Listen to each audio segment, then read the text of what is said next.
Dr. Suma, your question is, can human life be prolonged? Okay. Yes, sir. Right? Is there a natural way, or the creator, God, can prolong human life? Yeah, through prayers or Yeah, whatever, through prayers or whatever means. yes. Okay. So now this life itself, what we call as human life itself, is boundaries are very blurred. It is not, see, you being a doctor, you look at life in some way. The life has to be looked in much more deeper, better, bigger canvas. Okay. There are attempts to preserve human life in various ways. Human life, or as human, whatever you know as. Typically, when we say a life, a person is said, medically, a person is declared dead the moment his the moment his brain functioning stops. Yes. So the brain functioning can continue when the brain functioning continues also, brain stops, heart may continue. I have heard that heart will function, heart can function almost some 7-8 hours also, right? So the brain function dead, the person is declared as dead and his organs are harvested. Okay. There are attempts in medical field. A person who has died, let's say a young age person has died, his brain is dead. The body can be preserved through cryogenic or deep freezing, in hoping that one day, if his body organs are preserved, one day some treatment will be found and he will be revived. This is called what is called cryogenic life. Okay, this is one way of looking at life. We don't know whether that day will come when the revival will happen, but the attempts are there. There are many people who book for that cryogenic life. Instead of cremation, they get into the chambers where the body is preserved for lifelong, many years, maybe for 500 years, 200 years, I don't know. So that's one way of looking at life. Okay. So then other way of looking at life is, as we become old, our body parts will start failing because they become old, they will lose that vitality. And then when the vitality is lost, the next 5-10 years, we'll have a lot of mechanical parts, spare parts, electronic parts will get into the body. For example, my liver is not functioning, I'll have a sort of a semi-automatic liver or whatever is that. Today, we have to have a pacemaker for the heart.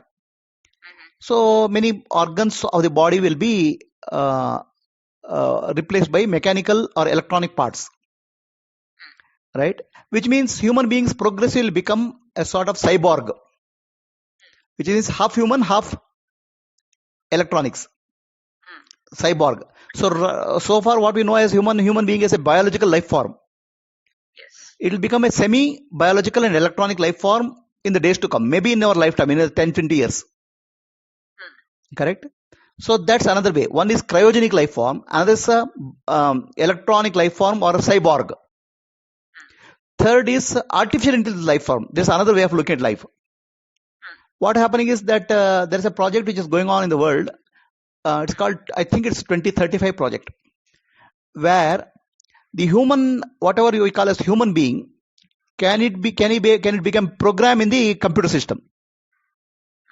So it can be a program in computer system. For example, let's say I have a glass, when spectacles which I use will record every moment every activity which I am doing, and my speech is recorded, my whatever I am hearing is recorded, and everything is recorded in the computer system, what we call typically as a cloud. Your entire learning of life is available in the cloud. Whatever you speak, whatever you do, all those things. Of course, your emotions will not be reflected, okay, but whatever activity you do will be reflected. Now, there are artificial intelligence programs which will learn this, and they will take up the role of you, or the role of a human being who is there. When the biological life form ends, it becomes an electronic life form or computer-based life form. Okay, so now that computer-based life form will have a life of continued life. Suppose you are a doctor, or suppose a surgeon is there.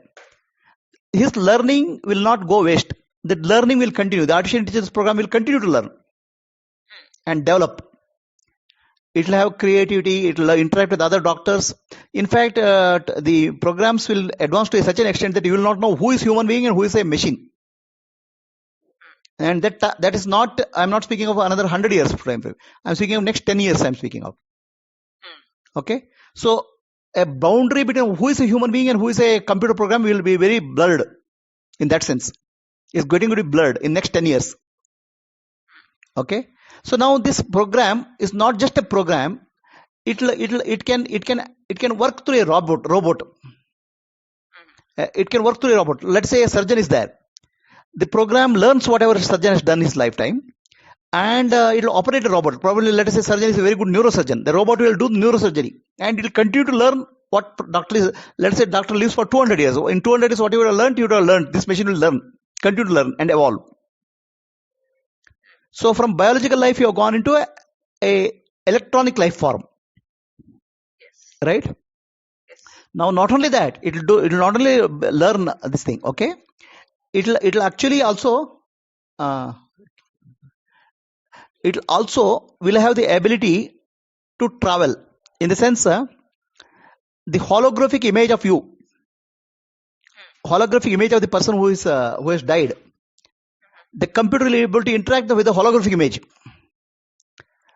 Okay, it'll exactly, you will not know whether you are interacting with a real person or a holographic image. You will not know. Okay, then what about emotions? Right? Emotions and feelings, it will be computer will be able to simulate. We will not be able to know what is human emotion or what is a computer emotion. The boundary of emotional states also is getting blurred between the machine and the human being. Okay, now that is when the boundary gets blurred, right? We will live in a world where we don't know where we are interacting with a human being or a machine or a computer program or a cyborg, and that we will see in our lifetime. In your lifetime and my lifetime, we'll see next 10 to 30 years. The technology is matured to that level. Okay, so now the artificial intelligence program will ensure that whatever you are learning, the learning will continue to happen. Your relationship are maintained, and the maturity is attained, as if the person is biological life form is continue to live. All right. So now I told you three things. One is cryogenic life form, where you are preserving the life and trying to revive it after many years. Then is a cyborg, where human being is becoming partly human and partly robot. Okay. In next 10-15 years, I am seeing the liver will be an artificial liver, electronic liver. Okay. A kidney will be probably electronic. Instead of dialysis being done outside, it will be a machine which will be doing inside. Okay. In that way, life will be prolonged. Then finally, your memories, your data, your information, your learning, all those things will be preserved in the what you call as cloud-based life form. Okay. So these are the three ways technology is advancing. Now there are yogis who have prolonged their life for 2,000 years, 3,000 years. I don't know whether you have heard of one yogi called Babaji. I heard of that. Okay, Babaji is believed to have been living for 2,000 years. Okay, 2,000 years plus. Okay, there are Siddha yogis who are able to prolong the life through medicine and yogic practices for 200 years to 250 years more than normal human being. Okay. Now what they do essentially, the yogis, what they do is they will have a lifestyle which is very, very suitable for prolonging life. Our lifestyle today is where we are having a wear and tear, right? The body wear and tear is there because of stress and because of food items what we use. Through right type of food items, right type of lifestyle, right type of medicine, they are able to minimize the wear and tear for the body, and the body will be prolonged. Okay. Yes. Right. And also there is a specific way of breathing practice. What happens is that in nature, all of us have been given a certain amount of prana, life force, to live. You can think it's an energy storage. A flower is born and will die. When the energy which is given to the flower will be gone. Like from birth to death, there is an energy supply. That energy supply is called prana. all flowers, animals, living beings, all those utilize that energy supply. And when energy gets exhausted, they die. Okay. Same way, human being also have an energy supply, a specific amount of energy supply. That energy supply, what we have, is called prana. It comes from the universe, God, creator, whatever you call.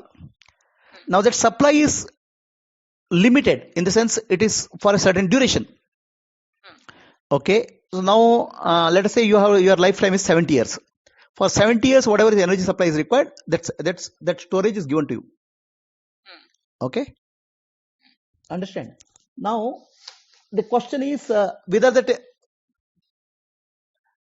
energy supply, whether the energy supply what you are given, okay, can you prolong it? Naturally, you can prolong it if you are conservative enough.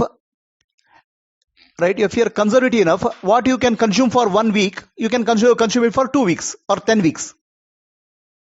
Right? Provided you know how to minimize the energy consumption. So that's what these yogis do typically. They know the mechanism of how to conserve energy and prolong life. Okay, I mean, to give a simple example, in hibernation, when animal goes into hibernation, like the snow bears in Alaska, they go into hibernation. Some type of frogs and all, where their metabolic rate is reduced drastically, and the life gets prolonged. Right? So that's one way. The yogis have adopted some of the techniques of hibernation, and they are able to preserve energy and prolong life. Okay, that's how you are here of this yogis who live for 250 years, 300 years, all those things. Okay. Now, the energy supply which is given to you is limited, but your usage is, the way you are using it, you are prolonging it. Yes. Are you getting what I'm saying? Yes. Okay, so that's another way, yogic way. Correct? Yes. Now, these are I have told you medical dimension, I have to do technology dimension, I have brought up robotic issue and yogic way. Right? These are the different ways of life can be prolonged. But yogic way also, the energy supply is same. But because you go into hibernation or samadhi for longer duration, you are consuming less energy and you are prolonging life. Right? Yes. Understand? Now, in this context, what is your question? Now you can reframe the question. Now your life form, as we know as a biological life form, will get transformed. Right? The death is not same as biological death, what we thought. Now, what is your question about death and prolonging life in the context? It is a broader canvas. Yeah.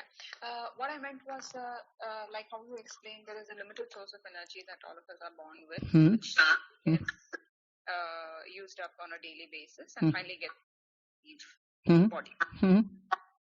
So a person who is like got some kind of a disease or something, and he is bound to, or the doctors have told him that he's going to die. That's an example. So I was curious to know if praying to the Creator to prolong, it could be anybody, son or a husband or a father or a mother, whatever, to prolong their life or energy for more number of years. Will this prayer will the Creator answer to this? And see, okay, your question is if somebody is diagnosed with a critical disease. Yeah. Okay, now for that critical disease, let us say we do the prayer. And once you do the prayer, with the prayer, can the life be prolonged? So now you are bringing the prayer aspect of what you call as can the prayer prolong life? Yeah, right. Okay. Now the answer for each is yes and no. The Creator or consciousness or universal consciousness all unlimited powers. Right? Yes. The power is infinite because you can see the creation. So vast universe with so much of complexity and power is there. Right? So now for that, with that power, for anything is not complex. Even prolonging life or taking life or giving life is not a problem. Right. Question is, will it do it? Right? Why it will do it? Tell me. Okay, it's like there's a total order in the universe. Okay, now why will violate an order for an individual? Right? It's like a government is working for the country. Now, an individual wants a specific benefit. So now, will the government bend the laws for a specific individual? Will it do that? Forget about the universe. Will the government will the government will do, or will you do? Let's say you are a doctor and you have this thing. So will you bend your rules and ethics for a specific individual? No. Right? So what will happen is universe has its own mechanism of working as a universal law. Right? And if universal law is bent somewhere, it has implication in the rest of the universe. Right? A whole universe is working with a law and order. A order. Which is fantastic. That order will not be violated or bent for a specific individual. Even though there is an ability to do that. Okay, that's one answer is why it's possible, because universe has the ability, God has the ability, Creator has the ability. The ability is not in question. Whether the willingness to apply that ability for individual is the question. Correct? Why would a universal being intervene in the life of an individual, violating the total universal law?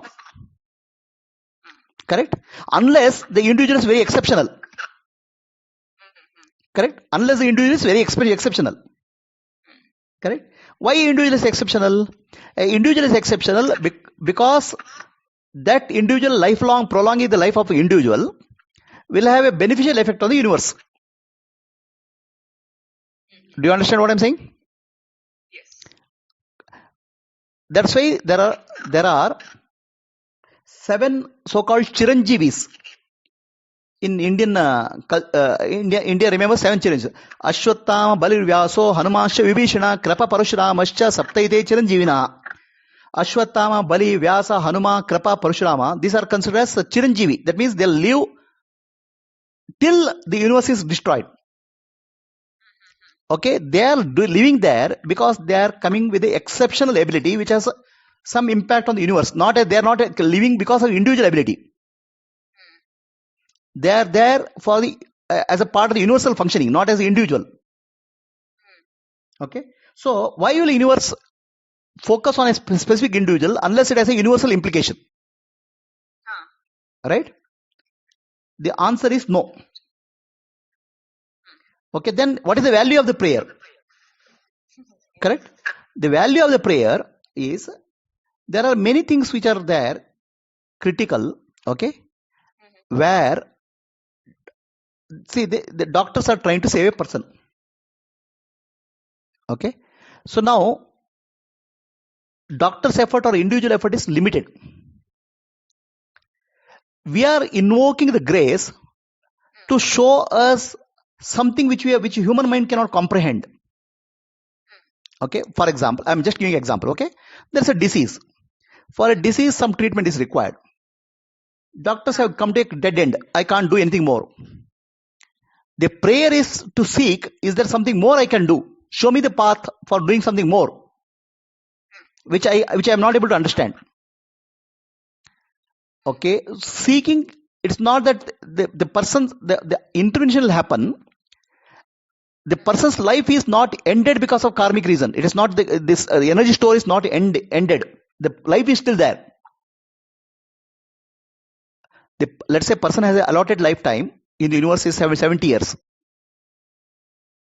Okay, so at the age of 55, he got a disease. Now, for the disease, the doctors have tried something, and doctors have given up. Now the prayer is to the universe, please show us the way, guide us so that life can be prolonged. It's not life prolongation, his life quota is not over. But our efforts are not complete, because we know only this much. So we are seeking guidance to prolong life, because allotted life quota is not over. You understand what I'm saying? So it is not prolonging life. We are seeking guidance to help him complete existing life. Right? It is not that somebody has a lifetime of 70, his life is more 140 years. No. That 140 years or 200 or 2000 years can be made only if the individual is exceptional from the universal point of view, not as a specific individual. I give the example of Babaji, I give the Ashwatthama, Balirvyasa, Hanumansha, all those people. They are very exceptional. Okay. So, do you get the answer? Yes. So, when human efforts are limited, we are seek divine guidance to show us something which you have not done. Can I do it? Rather than it's not a prolonging life. It is our effort is this much. It's like a doctor consulting another doctor. Please tell me what else I can do. So instead of consulting another doctor, we have our consultation over. Now we are consulting universal consciousness, God. Show us something which I can do. That's not prolonging life. That's actually giving a remedy in the given situation. That's where the prayer comes into picture. Okay. So does it answer your question? Yes. Right? See, universe of consisting of billions of stars, trillions of galaxies, trillions of life forms.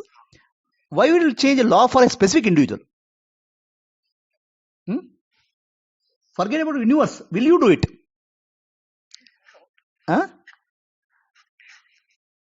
Right? Yes.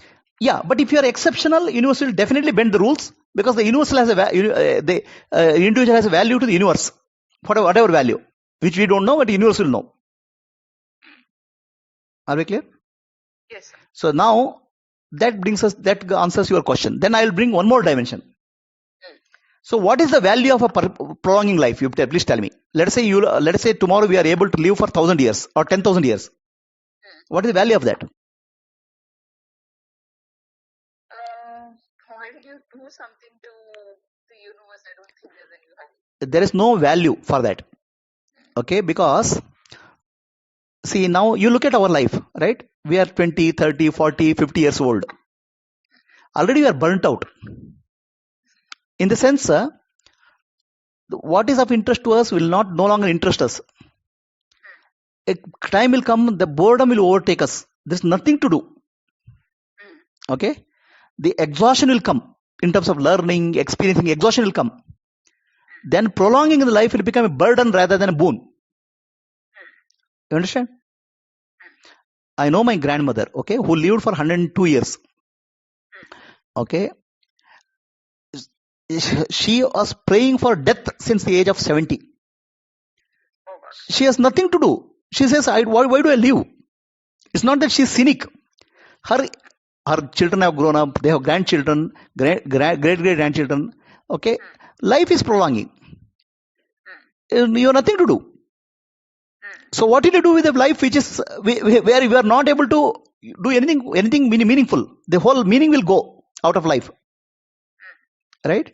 So prolonging life is not a gift. Actually, it's a curse. Okay?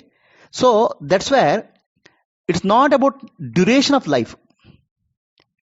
Okay? Earlier people used to give a blessing. I don't know whether you know about blessing, right? Shatayur Bhava. Live for 100 years. Okay? That doesn't mean that you live for 100 years till you become old, you are invalid. No. The Shatayur Bhava means you live 100% of your life every day. Okay. Understand? See, your question will not come today. If you are able to live 100% today, you are filled with that 100%ness. Then you say, nothing pending for me. No, life is not relevant for me. That 100% life is actually living fully, not living for 100 years, 1,000 years. Now, how can I live for 100 years, 100% of my life?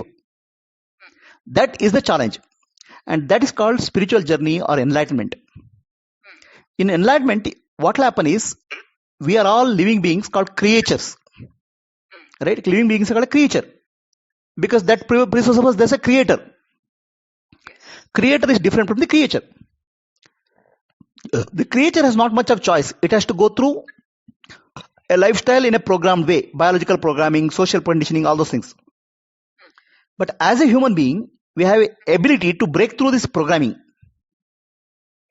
get out of this programming and recognize and realize the creator. The creator is in us as a consciousness. Creator is not living separately, is not a separate entity. Creator is there, all pervading, inside and outside. But we are not able to recognize, no other human form is able to, no other animal form is able to recognize. Only an evolved human being is able to recognize that creator, okay, in and out. Okay, once he recognizes the creator in and out, his life is he has reached the peak of his life. Okay, he has fulfilled his life. He has gone back to the source. Okay, that going back to the source is called enlightenment or liberation or moksha. That possibility opens up only in human life. No other life form it is possible. Because of our evolved body-mind complex plus intellect. And that helps to break through this, what we call as the creator-creature duality. A creature can find the creator, and finding the creator is called immortality. Okay, you recognize your immortal nature because in essence you are a creator. You are not separate from the creator. But we are feeling a separation from the creator. That's why we long for a longer life. Okay, once you understand you are one with the creator, which you are an eternal entity, not finite lifetime. You are infinite life. You are infinite. Then your desire for a finite life form as a biological being is gone. Okay, when you attain the infinite, why there is need for finite? Okay, when you are able to drink nectar, why are you bothered about milk? Why are you bothered about alcohol? So the nectar of immortality can be achieved in human life through Atma Dhyana or self-realization. Okay, of course, the point is it is only not everybody can do it. It's only few people, selected people, or few people who are evolved enough they can do it. Right? Now, we are not speaking of prolonging life. We are speaking of eternal life. Okay, eternal life, can it be attained? Yes, it can be attained. That is through Atma Dhyana or Jivan Mukti. So you have heard Elixir of Life, right? Have you heard of something called Elixir of Life? Elixir of Life is in Middle Ages, people kept on searching for a drink which will make human being immortal, eternal. That search for that Elixir of Life started, the quest for the Elixir of Life led to chemistry, physics discoveries. Okay, they thought that some compound, some chemical will make human life prolonged, make it immortal. And that search led to development in science, physics and chemistry. If you can look at the Elixir of Life, you will understand that. The Elixir of Life was never found. Instead of Elixir of Life, they found the physics, chemistry and the sciences. Science got developed. Okay. The what you call as material life got developed. Material form got developed. But that Elixir of Life in India, we understood that Elixir of Life cannot be found in matter. It has to be found in consciousness. That's where in search in India went on for self-realization, realizing oneness with God. That oneness with God is called Aham Brahmasmi. I am Brahman. I am one with universal consciousness. I am universal creator. That if you get it, your life is complete. Then you don't even bother whether I live for next 1 minute. Possibly you live as a biological life form, but that becomes irrelevant. That's where the great beings like Shankaracharya, Vivekananda, they lived for very short time, less than 40 years. But their life was full and complete. So fullness and completeness of life is not determined by how long you live biologically. Yes. What you do with that life, even 1 year of life, what you do, that is full life.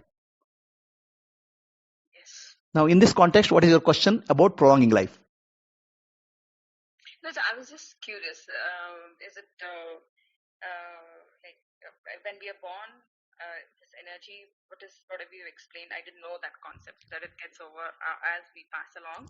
That's the science behind. Yeah. I was curious to know it. So yeah, that energy when you are born, some amount of energy is given to us. Okay. That energy supply is limited, and that energy supply is given to fulfill your prarabdha karma. Whatever is there in your life form, you have to experience that is given. Now, you can use it conservatively. You can go into hibernation or samadhi. So then supply of energy, the consumption of energy will come down. Yes. But total what is available to you is same. Total availability. Sure, sir. Yes. And of course, there are other yogic philosophies where they say certain yogic practices can transform your body into eternal body. Okay, there's a transmutation of the body. From a carbon-based life form, you can become a what we call as a light life form, light-based or energy-based life form. So there's not a preserving the body in the physical form. Body gets transformed into some other form. Okay, there are some case histories mentioned, like Babaji or Yogi. He is considered his body has transformed from a material nature to an energy body. Okay, they are all rare cases. Okay, the question is not what I do with the prolonging the life. What I do with the life what I have is the question. So does it answer your question? Yes, totally. Any other question? Not really, sir. Thank you so much. Okay. So why did this question come to you? That's the interesting question.